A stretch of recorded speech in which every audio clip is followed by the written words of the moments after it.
esta foto minha de criança, de jovenzinho, é tirada na Nazaré, portanto, ainda nos anos 40, por um prémio meu que tinha comprado, lembro perfeitamente, uma máquina fotográfica, uma Rolleiflex, que é uma coisa que na altura era uma coisa única, e ele fotografei você na minha Rolleiflex, e esta fotografia ficou ainda para a capa do meu álbum Menino Prodígio.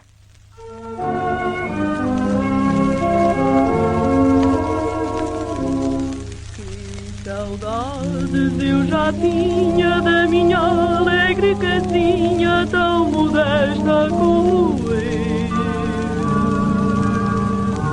Como é bom, meu Deus, morar assim num primeiro andar a cantar vindo do céu.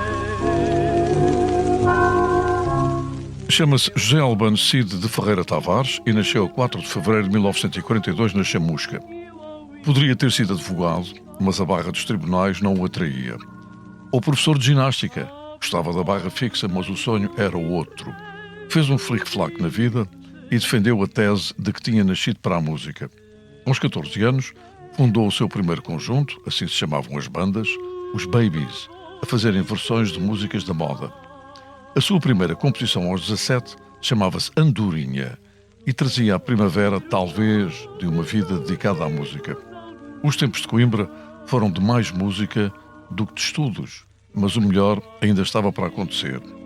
O quarteto 1111 foi o projeto musical que agitou as águas da música portuguesa, e a lenda de El Rei Dom Sebastião e o álbum com o mesmo nome tiveram tanto sucesso público quanto os cortes da censura. Está na história.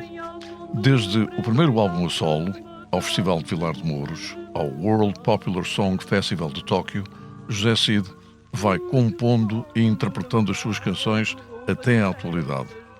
Do 1111 até aos Green Windows, das participações em 16 festivais da canção e 2 Eurofestivais, a sua música é para ontem, hoje e amanhã.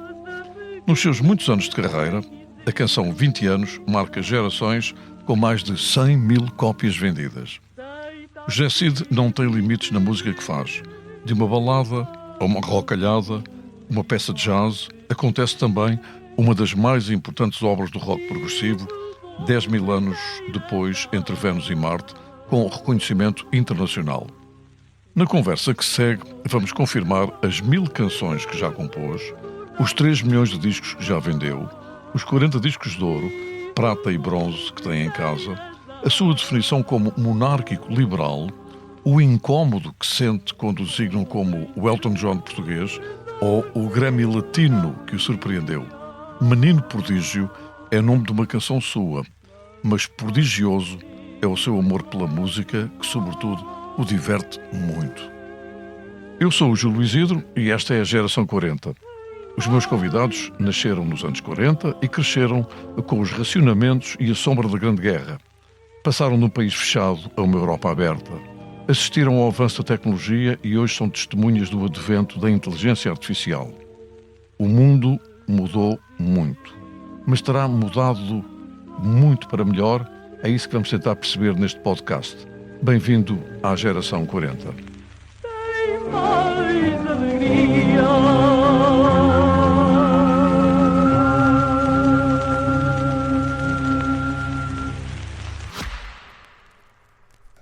Maio celebra o mês do coração, o convite ideal para cuidar melhor do seu.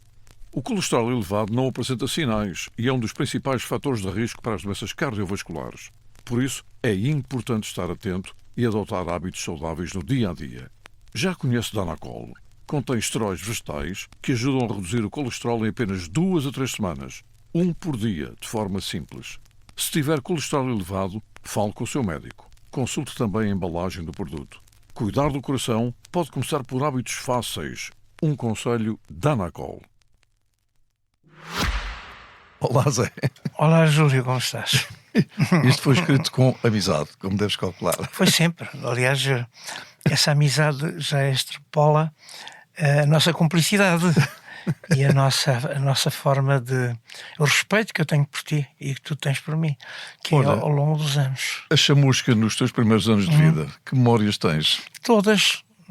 Recordo-me hoje, vagamente, que quando era criança vivia numa vila linda à beira-Tejo. Ainda ontem de lá vim, tenho lá uma casinha, consegui comprar a casa da minha avó e decorá-la com as coisas que me sobravam. E é aí que eu tenho muitas referências, muitas ligações.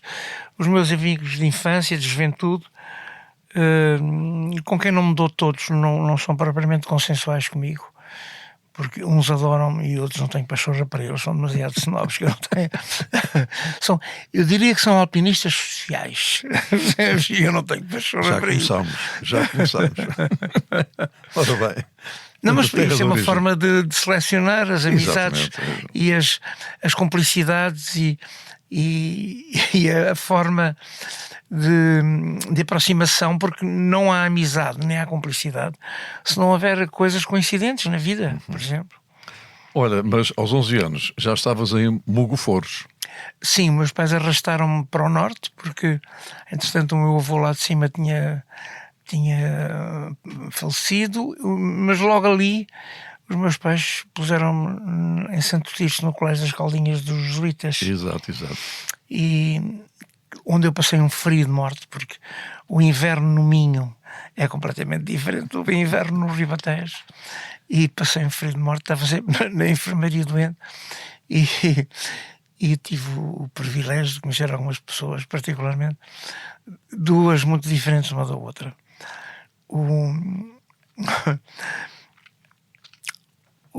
Que foi o grande presidente do Futebol Clube do Porto, o Pinto Costa, que era um miúdo muito especial já na altura, um bocadinho, não jogava futebol, eu jogava, eu não jogava hóquei, eu jogava, não jogava ténis de mesa, eu jogava, portanto que eu tinha nascido para o desporto, era eu e não era ele. E depois aí eu também selecionei os meus amigos pelos que jogavam futebol, pelos que jogavam hóquei, que jogavam ténis de mesa. Um deles é o António Gonçalves, que ainda é vivo, filho do célebre Manel Gonçalves, que foi o grande impulsionador dos têxteis no Norte e no Minho. O António Gonçalves, nessa altura, era o meu amiguinho, sem sabermos, e um dia mais tarde havíamos de ser sempre amigos e nos darmos muito bem, independentemente de eu ser um cantor que seguia uma via completamente diferente e ele ser um gestor da empresa, não é? Porque havia uma grande diferença entre nós e essa diferença dissolve-se com as nossas recordações de infância. Olha... claro que os dois ratamos no Pinto Costa, como tu não podes imaginar. Claro. E a última coisa que eu gostava de Pinto Costa. A última coisa que eu censurava é que ele era um divisionista, considerava o Sul os inimigos. E nós não somos, desportivamente, inimigos do Norte. Os que somos sportinguistas ou benfiquistas somos adversários desportivos, que é completamente de inimizade. A inimizade implica uma guerra de preconceitos e de claques e de macacos atrás. E eu defendi sempre, como professor de Educação Física, que não há inimizades no futebol, mas sim adversários desportivos, que é o mais... Eu, por exemplo, quando o Futebol Clube do Porto joga no estrangeiro, com equipes estrangeiras, eu sou a favor do Futebol Clube do Porto. Mas sei que tenho amigos no Porto, quando o Benfica joga em Real Madrid ou o Sporting, que são a favor das equipes que estão a jogar contra as equipes portuguesas. E isso é muito feio. Eu acho isso muito feio. Bem, mas portanto, a educação física haja coisa, advogados, haja adversários desportivos e não inimigos, que o país é pequeno demais para haver inimizade por causa da porcaria do futebol, não é? Mente sã, corpo são. Exato. Ora bem, mas foi nos Salesianos de Mugoforos que tu fundaste os tais Babies. Não foi nos Salesianos. Não foi? Não. Eu depois, quando vim de Santo Tirso, porque eu ia forçosamente chumbar no segundo ano. E porquê? Porque eu era sempre o melhor aluno de canto coral do colégio, fui sempre o melhor aluno de canto coral das turmas todas. E depois cantava uma opereta que era Santa Lucia, lembra-se? Sim, sim, sim. Sul mare luccica. Nastro d'argento. Exato. Eu com a minha vozinha de soprano era incrível. Mas ganhava todos os anos, não havia hipótese. E depois, mas era muito bom em letras, porque eu falava já muito bem francês e fui sempre bom a fazer redações e adorava história. Portanto, as letras adorava-lhe. E nunca consegui fazer nada na matemática, percebes? Era um desastre. Mas eu hoje, em contas de cabeça, sou capaz de fazer boas contas de cabeça matemática, mas matemática para mim era um pesadelo, percebes? E então o meu pai, como eu ia chumbar no segundo ano no liceu, levou-me para a Anadia, porque tínhamos lá uns professores com quem podíamos meter umas cunhas e umas coisas e passarem-me a matemática. E eu passei a matemática no limite, porque tinha 20 a desenho, tinha um jeitão para desenho e compensava os 4 ou os 2 ou os 3 que me davam na matemática. Mas nós damos por ti aos 17 anos. Sim. Já em Coimbra. Em Coimbra. Para os bebés em Coimbra, mas eu tinha 14, não tinha já. Sim, exatamente. 17 estava no grupo de jazz do Orfeão já. Exatamente, já estavas no grupo do Orfeão. Sim, com o Zeniza. Com o Zeniza, com a Ressurreição, com a Proença de Carvalho. Com a Proença de Carvalho. És um quase professor de ginástica. Exato. Falta-te um ano. Sim, não, faltam 2 cadeiras das 50 e tal. Vamos ter agora uma reunião em minha casa do grupo todo, que eles consideraram sempre um deles, o grupo todo, que sobreviveu ao longo destes tempos. E gostava muito de mim, a turma gostava muito de mim e eu gostava de todos os meus colegas da turma. Eu fui sempre muito desportivo, sabes, Júlio? Eu fiz todos os desportos que tu possas imaginar, mas nunca fui bom em nenhum. Percebes? Mas olha, primeiro fui para a Universidade Portuguesa e fui para o desporto para fugir daquelas coisas falangistas. As massas do fim de semana. Não, exatamente. Aquelas coisas horrorosas que pareciam falangistas do Hitler, uma coisa medonha, com saudações de braço no ar e tudo. Toca a fugir, como tinha desporto. Depois, mais tarde, em Coimbra, inscrevi-me no atletismo da Académica, fazia ciclismo e quando vim para o Instituto de Educação Física percebi que tinha ali um grande amigo que também era compositor, que era o professor Muniz Pereira, que me adorava porque eu era bom na turma, quer dizer, era o melhor da turma, mas era uma porcaria como atleta, percebes? Mas era o melhor, fazia quase 14 metros no triplo salto,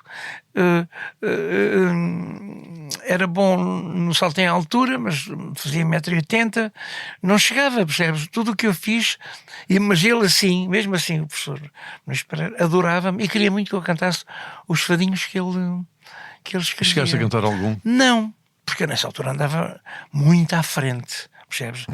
Já lá vamos muito à frente. Naquilo que se pode considerar o underground português, que os grandes conhecedores da música portuguesa, os governos deste planeta, ainda não perceberam que Portugal teve uma música underground e que foi feita pelo 1111. Exatamente. Percebes? E que há uma parte dela censurada e outra não. Mas o 1111 tem uma obra underground que nunca foi explorada nem percebida por ninguém ou muito pouca gente. Aliás, tu afirmas, eu estive a ler várias entrevistas tuas, que o Quarteto 1111 foi sem dúvida nenhuma a banda, claro, o grupo musical de maior importância em Portugal e provavelmente ao nível europeu e mundial. Europeu continental, obviamente. Sim. Sim, a Espanha não tinha nada que se parecesse connosco. Apareceram 10 anos mais tarde os Água Viva. Sim. Que eu vou encontrar em Tóquio e que fizemos uma cumplicidade incrível. Lembras-te deles? Lembro-me perfeitamente. Que cantam Los poetas andaluces de agora. Poetas andaluces de agora. Estamos a cantar a mesma música. Coisa mais bonita, pá. E fizemos uma grande cumplicidade. No ano em que eu ganhei Tóquio, à frente do Elton e de um australiano que está agora terminal, muito, muito velhinho, eu conheci, por sorte, os Água Viva e fizeram uma cumplicidade incrível. E eles estiveram em Portugal e atuaram em Coimbra, concretamente. Exato, passámos o tempo a rir de tudo o que estava ali a passar. percebes, naquele festival de Tóquio, mas por cumplicidade e porque éramos jovens. Olha, quando entraste na garagem de Ala Praia, Sim. Estoril, para te juntares ao Quarteto 1111, já levavas uma mão cheia de ideias ou foste discreto? Não é fui bem discreto. O teu, não, eu já sabia Não que fui discreto, pode ser não fui bem o discreto. teu género. Mas também não fui ditador. Eu fui levado para o Conjunto Mistério, que tu ainda conheceste. Exatamente. O Luís Aldington, por um colega meu do Instituto de Educação Física, o João Monnier, que era irmão do Michel. e irmão do Michel. E também era uma joia de pessoa como o Michel era. E ele ouviu-me tocar numa aula de música, de dança, de música, e pá, mas tocas e cantas muito, pá. Sabes que o meu irmão anda à procura de um pianista que cante para a banda dele. E disse, como é que você se chama? É o Conjunto Mistério. Aquele que tem mascarilhas. Disse-lhe eu, sim, mas eu não vou usar mascarilhas, digo-te já. E cheguei lá e fiz um teste e fui imediatamente, e este teste é importante, eu contá-lo, porque fui imediatamente aprovado pelo grupo Mistério. Quiseram logo todos. Só que o solista do Conjunto Mistério era o Luís Aldington. O Luís Aldington, como era solista, impôs-se e disse, não, ou ele ou eu. E então os outros do Mistério disseram, não, então ele, do Andor, porque eles não gostavam muito do Luís Aldington. E puseram o Aldington para fora, e o Luís Aldington foi, e começa aqui outra história importante, o Luís Aldington foi para os casinos do Algarve, dirigir os casinos do Algarve, e teve uma relação com a Bluebell Girl, teve uma criança que ele não adotou e que não assumiu, que era normal nele, que era uma pessoa com um caráter muito especial, para não dizer mal, pronto, já disse, era mau. E essa Bluebell Girl que engravidou teve uma criança. Essa criança, mais tarde, era um músico que herdou ainda as características do pai. E chama-se simplesmente Jamiroquai. O Luís Aldington é pai do Jamiroquai. E o Jamiroquai, que é muito boa gente e que teve sempre relações cortadas com o pai toda a vida, pela forma como ele o ostracizou em pequenino, agora resolveu abrir as portas ao velho Luís Aldington, que deve ser um velho chato, nada como nós, que não somos velhos chatos, e o Luís Aldington está agora a viver em Inglaterra em casa do Jamiroquai, que eu sou fã, completamente fã. Não é? É uma história curiosa. É uma Entretanto, história curiosa. O Quarteto 1111 consegue, digamos, o maior hit da época com a Lenda del Rei Dom Sebastião, que ainda por cima é a única canção portuguesa alguma vez apresentada num programa que só passava música anglo-americana, o Em Órbita. Como é que aconteceu essa composição que tem um sabor medieval e ainda hoje tem uma grande atualidade? Sim, mas para desmascarar a nulidade que Dom Sebastião foi, não é? Exato. Eu mais tarde com o Tom Zé Brito escrevemos uma música que se chama Dom Sebastião Morreu. É, exato. E que dizia, para que fazer um mito del Rei Dom Sebastião se ficarmos com Alcácer e o sal da nossa ilusão? E se fomos derrotados em Quibir fez no Azagão, para que fazer um mito del Rei Dom Sebastião? Em Quibir fugiu, ferido de tanta incompreensão, veio morrer em Alcácer. E daí a confusão. Numa versão atual, mais moderna de feição, El Rei transformou-se em mito, pois caiu de avião.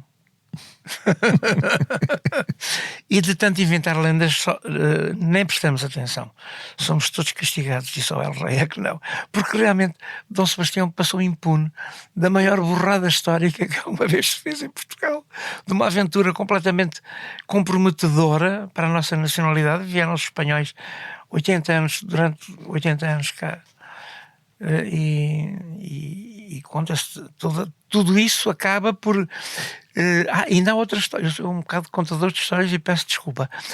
Há em Inglaterra uma teoria neste momento, e que saiu com desenhos e tudo, que Dom Sebastião foi salvo em Alcácer Quibir pela sua ama de peito, que veio numa mula salvá-lo. Já ele estava a fugir desesperado de morrer, e veio uma ama dele salvá-lo e que o levou para Tanger. Uma ama de uma família que se chamava Colasso. E Colasso porquê? Porque era colato. E o colato significa que essa ama de peito tinha sido a ama de peito de Dom Sebastião e amava aquele menino toda a vida. Então ele é levado para Tanger e que fica a viver com uma família portuguesa que se chamava Colasso. Este Colasso aguarelista e que fez coisas fantásticas, é desses Colossos de Tanger, que ainda hoje tem uma casa em Tanger. Eu conheço-os, percebes? E a história que Dom Sebastião foi salvo por uma ama, numa mula que o arrastou para uma casa onde o escondeu em Tanger. E isso é uma coisa que nem sequer é portuguesa, é inglesa. Exato. Saiu em Inglaterra, num livro. Nem vale a pena pensarmos mais em Manhãs de Nevoeiro, porque ele não já não há Manhãs de Nevoeiro. Porque nesta altura já há os faróis. Os faróis e os faróis de Nevoeiro. Entretanto, o Quarteto 1111 vai progredindo com grande sucesso. O primeiro álbum, como eu disse, tem as canções praticamente todas cortadas pela censura. Sim. Ou todas. A lenda do Dom Sebastião ainda passou. Não, essa música não vem no primeiro álbum Não, é um single que promove o álbum. Exatamente. Exato. Conclusão, a lenda do Dom Sebastião depois ficou em single, não integra o álbum, porque o álbum era biconsensual, que era a ideia, primeiro, do colonialismo e, dois, a ideia, no lado 2, da imigração. Imagino o que é que eu me fui lembrar. Os textos são todos meus, menos a primeira versão que se fez das Trovas do Vento que Passa. Porque eu era e sou eternamente amigo do Adriano Correia de Oliveira, que é a pessoa mais engraçada, mais bem disposta e mais talentosa, de uma voz esplendorosa. Aliás, Zeca dizia, Adriano é o melhor de todos nós.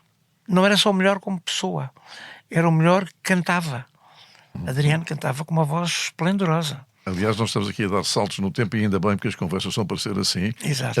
Eu sei que tens uma admiração enorme pelo José Afonso e defendes até a como tese compositor, que o José Afonso devia ter sido premiado com o Nobel. Claro mais sim. do que o Dylan, segundo a tua opinião. Sim, muito mais. O José Afonso tem uma voz brutal, linda, poemas lindos, uma atitude estética incrível. Não andava de Rolls Royce com chofer negro fardado de branco. Andava de bicicleta e de autocarro. Percebes? A única coisa que eu nunca gostei de José Afonso era o do discurso político dele. Porque era um discurso político muito contundente. Mata-se aqui, fala-se acolá. E que não era, repara, a beleza poética que está na sua obra. E não só a beleza poética, a beleza musical. Tudo aquilo que se fez de canções escritas de influência jazzística, sem saber, porque o José Afonso, sem saber, foi um dos grandes compositores de jazz da sua geração. Quando tu ouves, sei lá, a morte saiu à rua num dia assim, isto é um 6x8, que é um 3x4, que é uma linguagem jazzística brutal. E os músicos de jazz, os donos do jazz português, que vivem quase todos no hot club, com tipo pescadinha raro na boca, a ouvir as Blue Notes que lá estão fora, sem se perceberem que os brasileiros há 70 anos atrás inventaram uma linguagem jazzística que é a Bossa Nova. E que a Bossa Nova é aceita pelos americanos. E então em Paris adoram a Bossa Nova. E a grande linguagem jazzística que os brasileiros inventaram nos anos 50 é feita através da grande poesia e dos grandes poetas a que os grandes compositores se ligaram, que é uma coisa que não passa pela cabeça dos Moreiras em Portugal, ligar-se a grandes poetas que estiveram nessa geração em Portugal para fazerem grandes músicas. Nem pensar. O que é preciso é copiar as Blue Notes e as malhas muito rápidas que parecem corredores de escalas que se faziam lá fora. Isso é que é ser música. E não é. Repara, no Brasil conseguiram inventar com harmonias complicadíssimas. E eu começo por dar uma ideia do desafinado. Eu toco desafinado e harmonicamente é algo muito complicado e muito seletivo. Eles fizeram através de uma harmonia complicadíssima, ao contrário de José Afonso, que fazia uma harmonia simplicíssima, conseguiram criar grandes melodias.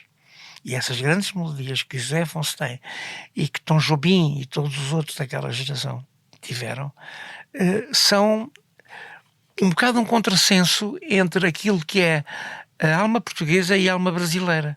Os brasileiros simplificaram dentro do difícil. E nós temos complicado dentro do que é fácil. Ora bem, agora vamos até ao ano... Eu não te esqueças que o único descomplicador fui eu, que numa tarde maluqueira eu escrevi Macaco Gosta de Bananas, que é um êxito no Brasil. Percebes? E que é um samba. Falar, porque as pessoas ficaram muito ofendidas com o Macaco Gosta de Banana, porque, segundo tu dizes, não entenderam o significado da letra. Não. O subtexto da letra. Não. A falta de sentido do humor dos preconceituosos que existem em Portugal, particularmente as pessoas mais velhas, é do mais engraçado no mau sentido. Eu tinha uma irmã que me adorava ouvir cantar. E que me dizia sempre: desobedeça aos pais, cante, não obedeça aos pais, que os pais não querem. O menino, ele tinha mais de 12 anos que eu, o menino, cante, tem músicas lindas, letras, poemas lindos, letras lindas, tem uma voz fantástica, desobedeça aos pais.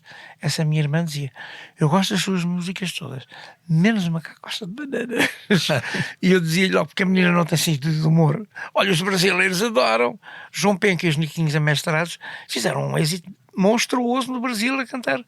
Como o Macaco Gosta de Banana, eu gosto de você. Eu lembro-me bem, porque tu estreaste essa magnificação no teu programa. No meu programa, com um macaco na mão, um macaco de peluche e uma banana na outra. Eu lembro-me bem. Só que a música não é tão simplista como se possa pensar. Essa música é uma porcaria. Então toca. Aquilo harmonicamente é complicadíssimo. E a forma de atuar com a voz naquela canção não é do todo nada fácil. E isso é que não se percebe. Pronto. Ora bem, vamos agora situar-nos em 2 anos importantes. O ano 1971, a atuação do Quarteto 1111 perante 30 mil jovens naquilo que seria, de alguma maneira, o nosso Woodstock à portuguesa em Vilar de Mouros. Lembras-te com certeza? Claro, foi um enorme sucesso. E eu não sei se foi a partir dessa altura que passaram a apelidar-te o Elton John português, que é uma coisa que tu odeias, essa definição. Odeio. Primeiro, eu sou poeta e o Elton John não é poeta nenhum, nunca escreveu nada. Eu sou um poeta da minha obra. 90% da minha obra é escrita por mim. Eu sou poeta, tenho uma obra poética. O Elton John não tem poesia nenhuma dentro dele. Aliás, eu depois eu detestava no Elton John aquele ar de andar com as pochetes iguais às da Rainha de Inglaterra e os sapatinhos de aplicação da mesma cor, igual às da Rainha eu sempre andei de jeans e de sapatilhas e t-shirt, nunca andei assim, percebes? E depois eu fui sempre desportivo, que é uma coisa, deve ser a última coisa que o Elton John deve ter pensado em fazer. Portanto, não temos nada em comum. Vocalmente eu sou muito diferente. Eu venho do fado e do jazz. Ele vinha do grande pop inglês, não é? Sem dúvida. Ele podia ter sido o quinto Beatle. Mas eu também podia ter sido o quinto Beatle. Tu tens aquela frase de que se o Elton John tivesse nascido na Chamusca, não teria minimamente o teu sucesso. Eu ponho agora a pergunta ao contrário. E se tu tivesse nascido em Londres, nos arredores de Londres, como ele nasceu? Eu tive a minha hipótese em Londres, sabes?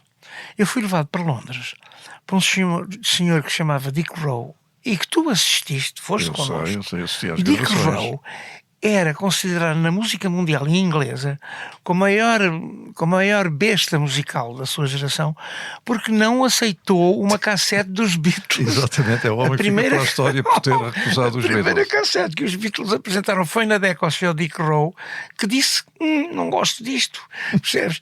E foi ele que em Lisboa me encontrou e me disse também outra coisa que eu também não achei uma imbecilidade da parte dele, que é: você canta fantástico, você canta melhor que o Gary Brooker. Ora bem, o Gary Brooker era simplesmente o autor de uma música que eu adorava ter escrito. E Celtic Dog, que eu depois transformei num tema que se chama os cavalos de Fão. Conheces Fão? Exato, não é? Exato. Fão tem ao largo uns rochedos a que chamam os cavalos de Fão. E o Rui Rainha achava um piadão quando eu falava, porque o Rui Rainha ia para Fão também, e para o Firem, encontrávamos na praia, e aquilo são os cavalos de Fão. E para o Rui Rainha, nessa altura, a palavra cavalos era uma coisa completamente diferente. Então, eu quando desafiei o Rui Rainha e para lhe dizer: olha, que eu escrevi um poema sobre os cavalos de Fão e gostava muito que tu cantasses em dueto, isto nunca aconteceu. por questões de editoras, é uma complicação. Estas editoras das multinacionais, as multinacionais torcem o nariz e tudo. E eu gravei os Cavalos de Fão, que é lindo, sobre uma música do Hamburg, Procolaram, e também da autoria do Gary Brooker. Olha, É muito linda essa música. E entretanto, em 1972, fomos todos até Londres gravar com os Green Windows. Com o Dick Rowe. Com o Dick Rowe, exatamente, que era o produtor representante da década. O grande produtor, que me disse em Inglaterra, em Lisboa, encontrou-me e veio ter comigo, muito simples. Você está comprometido para a Inglaterra? Não. Aliás, nenhum grupo europeu estava sequer comprometido nessa altura em Inglaterra, que os ingleses estavam-se marimbando para os continentais, não é? Eles até se calhar para os ABBAs 10 anos depois olhavam os ABBA de lado, não é? E a verdade é que eu passei essa aventura que tu assististe. A aventura é essa que não resultou em nada, porque eles não me deixaram gravar aquilo que eu queria, percebes?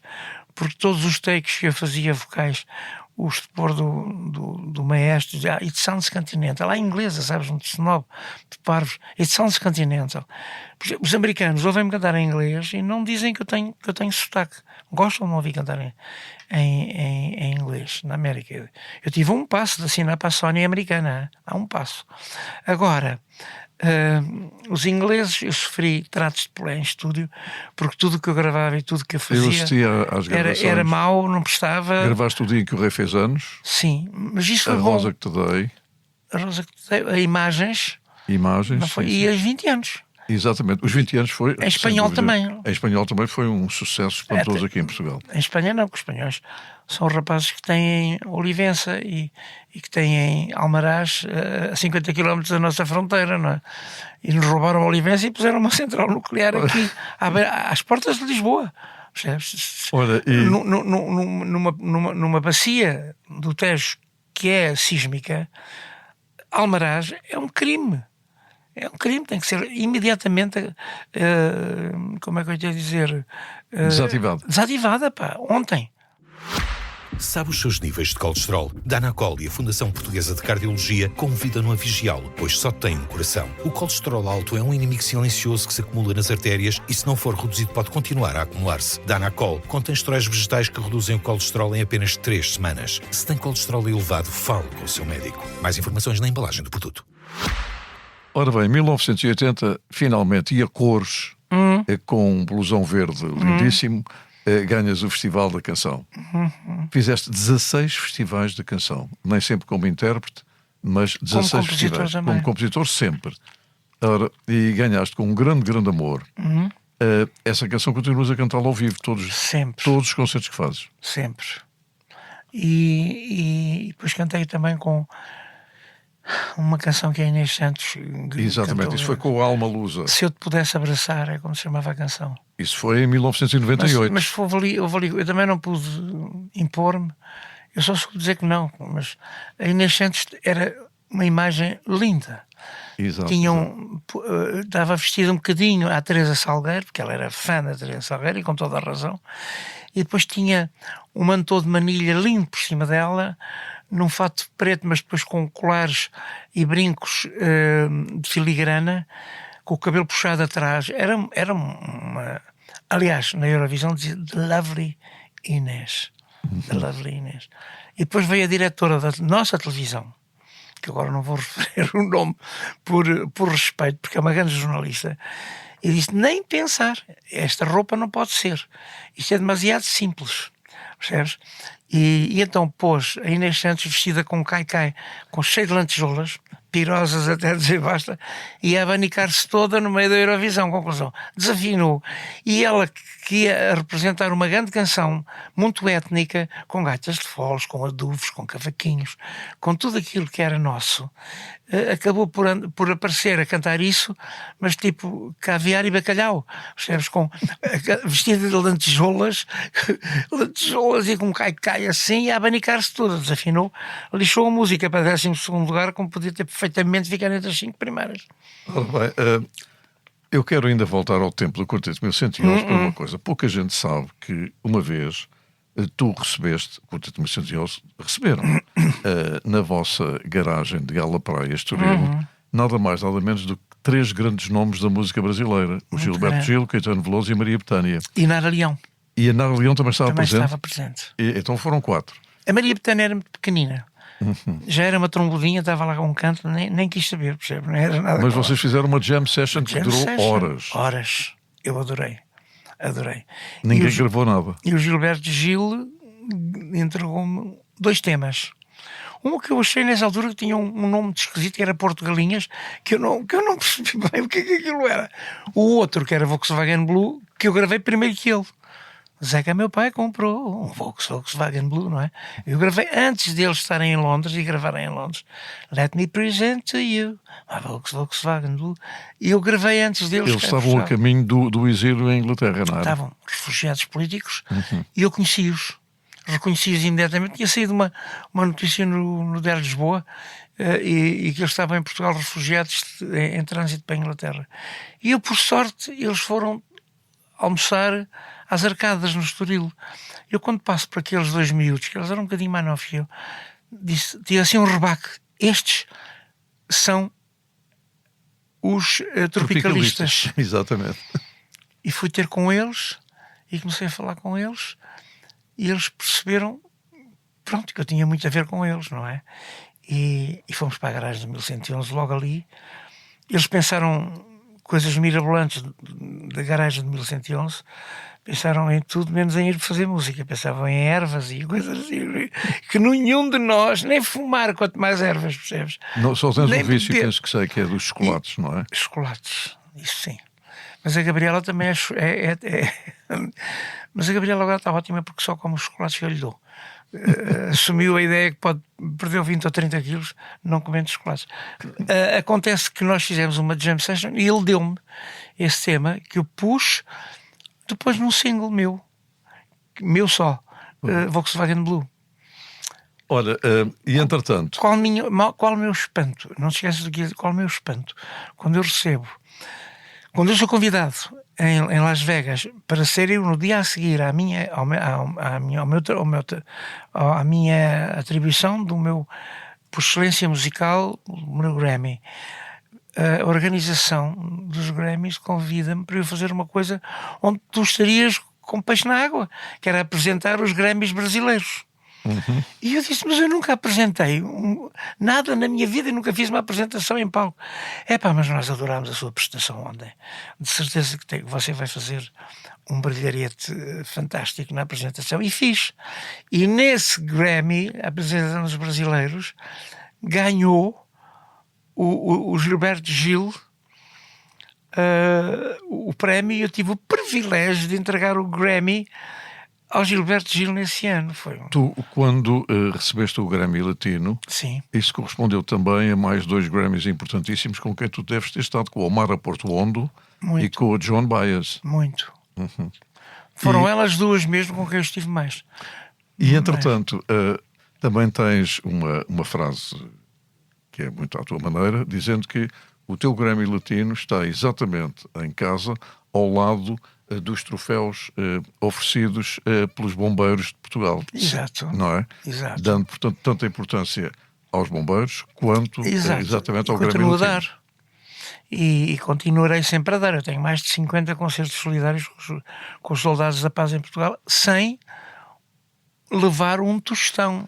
Sim, percebes? eu queria salientar isso. Fazes muitos espetáculos por ano, mas uma porcentagem muito substancial são espetáculos de solidariedade, particularmente para os bombeiros. Eu normalmente vou a uma cidade ou a uma vila e ofereço-me. Há umas vilas e cidades que aceitam e outros que não. Mas normalmente aceitam, e depois eu, entre outubro e março, canto para os soldados da paz a custo zero. Levo sempre comigo o icónico Mário Mata, que está a trabalhar comigo.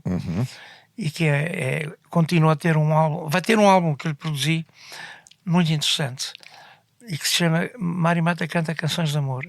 O Mário Mata foi sempre ostracizado pela direita porque era comunista e foi sempre ostracizado pelos cantores de esquerda porque acharam que ele, ao abandonar o partido, não era mais um deles. Portanto, o Mário Mata, coitadinho, não tinha defesa nenhuma. Eu disse-lhe, anda cá, vamos fazer um álbum, e é um duplo vinil, vai sair agora, eu produzi-lhe, com canções de sonho que ele escreveu, mas de sonho. Percebes? E eu vou editá-lo também um ato no meu Acid solidariedade da tua Records, vai parte. sair no meu Acid Records, ser promovido pela mesma pessoa que produz as minhas canções, que é a minha querida Marisa Folgado, Marisa Valente. A Marisa Valente é ela que é ela, por ela, uma das grandes promotoras neste país, e vamos proteger o Mário Mata. Ora bem, a tua vida, como a vida de todas as pessoas que andam nestas coisas, e particularmente no teu caso, que ostentas com orgulho uma t-shirt que diz coerente era a minha avó. Era. Exatamente. Ora bem, nesse sentido, tu também passaste por algumas zonas de refluxo, não é? Claro. E eu penso que ressuscitaste, sobretudo, com 2 concertos no Maxime, completamente cheio. E a partir daí, tudo mudou para além do anúncio do chá. Sim, mas porque eu sou um cantor ao vivo, Júlio. Eu fui sempre um cantor ao vivo. A gente em Portugal canta melhor que eu, bastante melhor, mas não são cantores ao vivo. Não atiram a toalha ao chão, percebes? Eu ao vivo sou um cantor que me entrego de uma forma diferente. E também tenho uma coisa, nunca estou a olhar para o relógio. De repente estou a cantar há 3 horas e não se vai ninguém embora. Se eu percebesse o público a sair e dizer, espera aí, eu estou a cantar tempo demais, toca a acabar com isto. Mas não, eu estou a cantar 3 horas e ninguém sai lá. Isso aconteceu-me. Repara, eu ano passado cantei na zona urbana de Lisboa, fiz 8 concertos na zona urbana de Lisboa. E com uma média de 2h30. Sim. A primeira foi na passagem de ano, logo no Praça do Comércio, para 200 e tal mil pessoas, em que eu tenho à minha frente, das 250 mil, 100 mil paquistaneses e indianos, e fiquei em pânico. E depois, atrás das estradas de São José, eram só portugueses, pessoas de Lisboa. E eu disse, o que é que eu vou fazer? Comecei por cantar fado. E os paquistaneses, que tinham alguma curiosidade também a saber, absorveram completamente o fado que eu cantei. E depois cantei, porque eles não conheciam o meu repertório, mas era um repertório muito dinâmico, com muita rocalhada, muito pop rock, música popular, e eles absorveram completamente isso pelo ritmo. Mas depois cantei, sei lá, um tema de John Lee Hooker e da Hansa, e depois cantei Born to Be Wild do Steppenwolf, e cantei coisas que eles perceberam, espera aí, este é um dos nossos. E de repente tinha 100 mil paquistaneses e indianos, braços no ar, tudo assim à minha frente, foi fantástico. E fiz mais 7 concertos na Lisboa urbana, na freguesia de Sporting, freguesia de Benfica, Amora, Oeiras. Fiz 8 concertos ao Quantos todo. concertos é que tens para este ano de 2026? Tenho menos que o ano passado, por causa das eleições todas do ano passado, não é?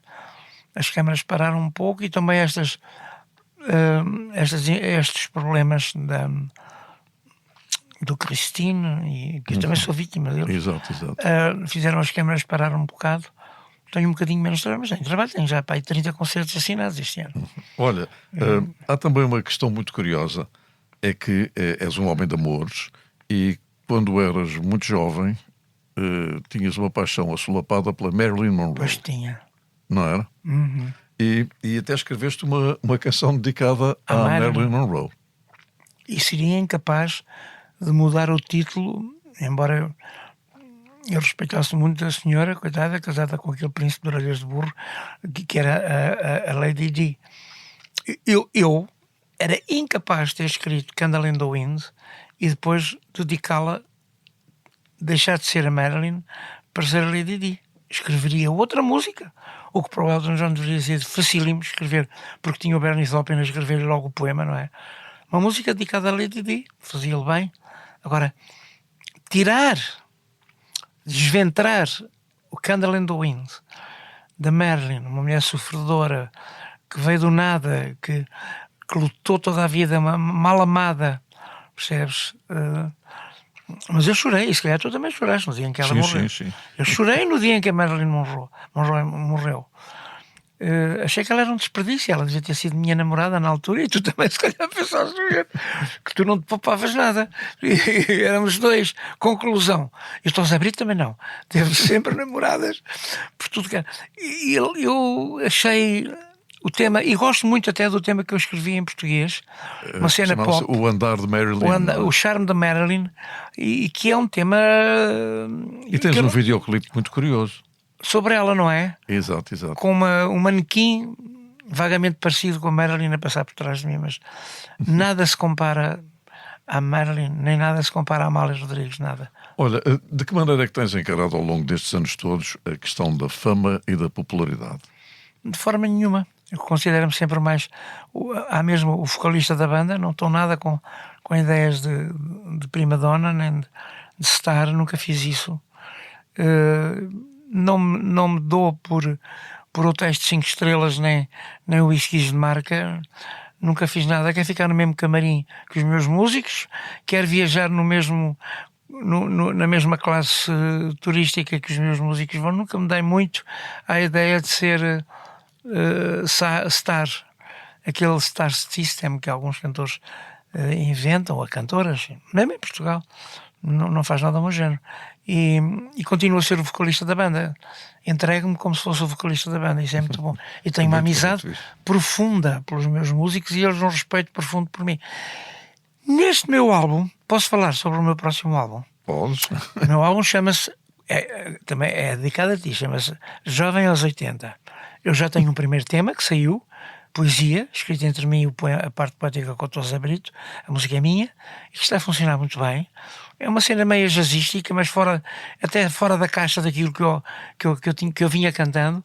E depois, o Jovem aos 80 tem 3 temas escritos por um músico genial que eu tenho a trabalhar comigo, que é um músico da música popular, que trabalhou com o Adolfo Pontes e que toca quase como ninguém, gaita de foles, cavaquinho, braguesa, flautas, acordeões, concertinas, tudo, que é o Amadeu Magalhães, um grande músico transmontano, e ele, ao mesmo tempo que é um músico de música étnica, domina completamente a ideia da inteligência artificial. E o que é que ele fez? Nos meus últimos 3 anos, o presente que eu tenho de anos dele é uma música em inteligência artificial. E eu não te vou dizer que são brutais as músicas. E eu tive uma ideia, que acho que é a única e embrionária a nível mundial neste álbum. 3 desses temas desossei-os, tirei o lado artificial e plástico daquilo tudo, mas que é inspirado, que são grandes melodias.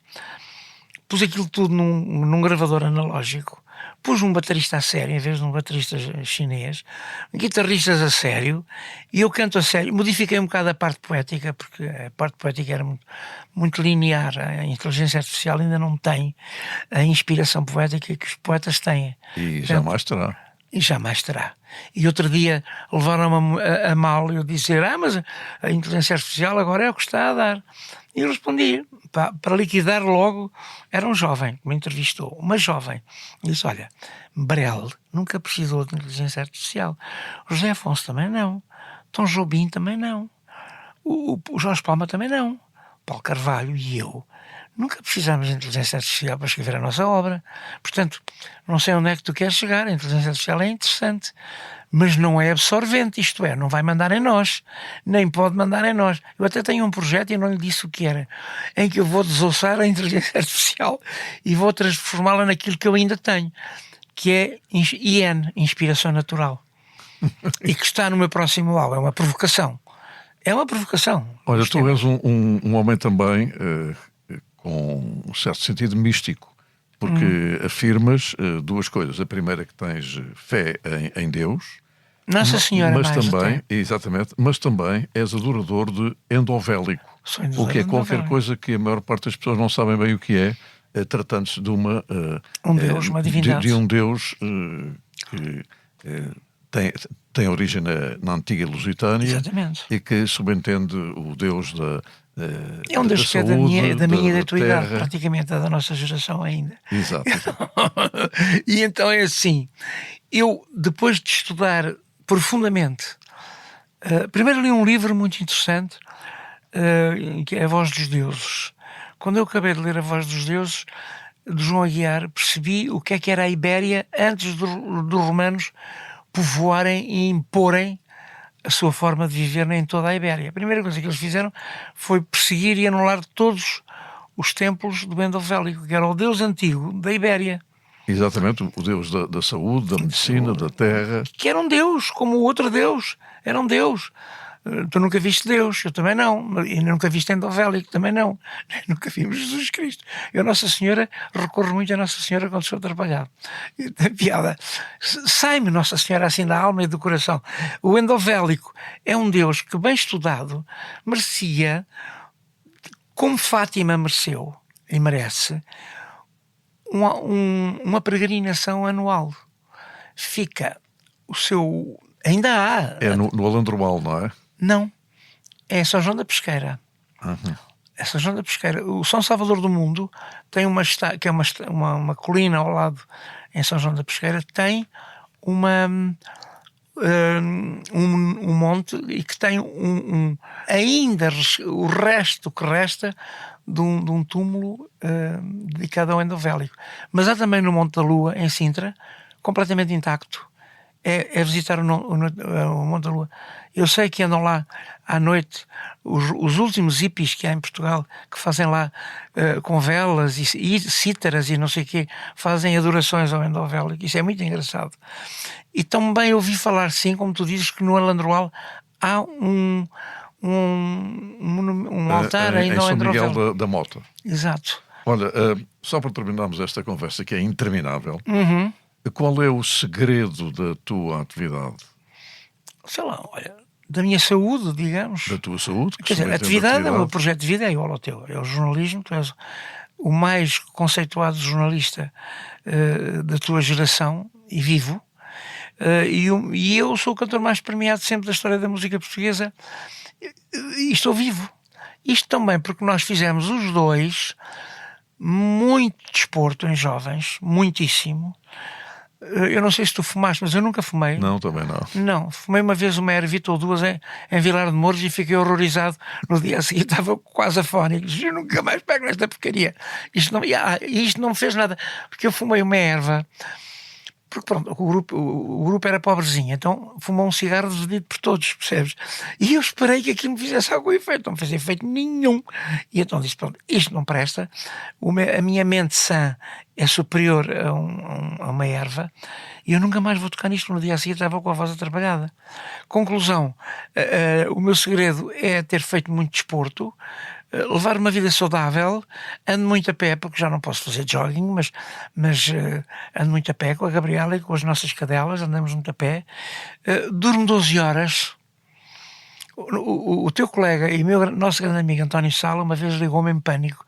Olha lá, eu tenho apneia e vou ter que pôr uma máscara para dormir.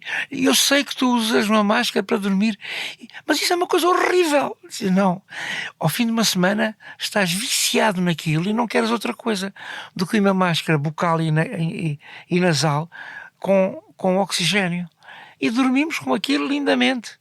De preferência de barriga para o ar, mas em cubitação, mas também se pode dormir de lado. De barriga para baixo não podes, logicamente, tens uma máscara, mas podes é dormir fantástico e acordas de manhã regenerado, que é uma coisa extraordinária. E eu acordo quase todos os dias regenerado, porque também durmo 12 horas, eu sou um bebê a dormir. Durmo 12 horas, percebes? Não sei porquê. Sou um dorminhoco, durmo muito. Olha, um grande abraço para ti. Esta conversa não pegou som de certeza absoluta. Não, mas é profilática. Isto é uma coisa que eu aconselho a toda a gente. Percebes? A toda a gente. E anos de vida.